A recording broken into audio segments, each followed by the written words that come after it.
Hello and welcome to That Man. That is my merchandise, and where on earth do I start with these?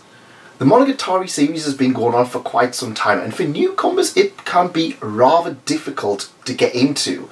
A lot of people start with Bakemonogatari, whereas other people start with Kizumonogatari, and there's a little bit of a debate on where you start with it. Now, personally, I started with Kizumonogatari. And the reason being was, well, this was the first one released by Vertical in the West. I'd heard the Monogatari series was finally coming over here, and this one was the first one they had. Then after that, they released Bakemonogatari. So I went and read Bakemonogatari afterwards. However, I actually had watched some of the Bakemonogatari anime. So I was just like, oh well, yeah, I've already watched a little bit of it. And I remember when watching it, I was quite confused because the main character from Bakemonogatari refers back to Kizumonogatari.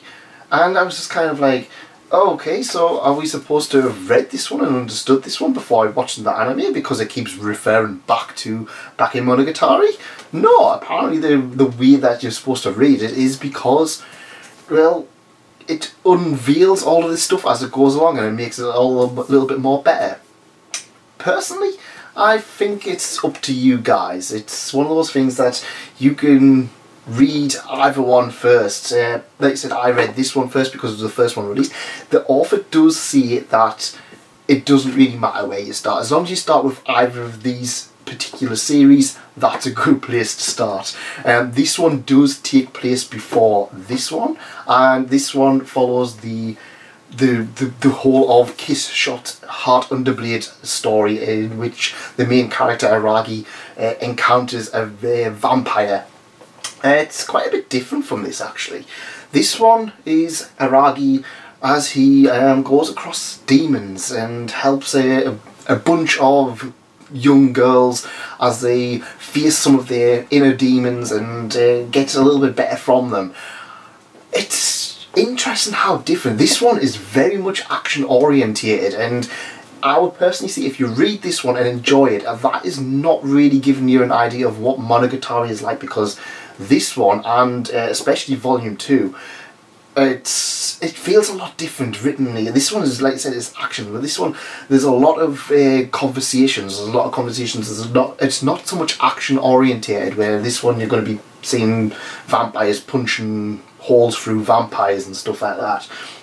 Yeah, it's quite interesting in the way they kind of both are brought on differently. So one of the things I do want to say is that if you are trying to get into the Monogatari series as a whole and you do read this one, don't expect this from later volumes or vice versa. Don't expect this when you're reading this. Overall, they are absolutely fantastic. Interestingly enough, this was a series I originally read this one, then I went on to this one and I read volume 2, and then I just stopped reading Monogatari as a whole for a long time. So at the moment I'm basically on a little bit of a crusade to try and catch up on what I've missed, because yeah, it's one of those series that if you put down and you leave it for quite some time, you're going to forget quite a bit. I do feel like this one was a little bit more memorable.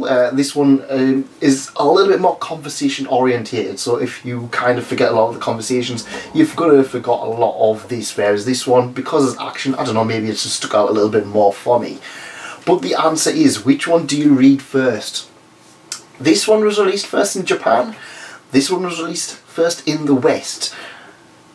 Technically, I believe you're supposed to read all of Bakemonogatari, then go on to Kizumonogatari, or at least the first 2 volumes of Bakemonogatari, because that is the original way they were released. But personally, I'm going to say read whichever one interests you more.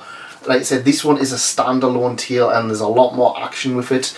This one, I think this one's a little bit more representative of what the Monogatari series is on a whole. Both of them are great starting off points.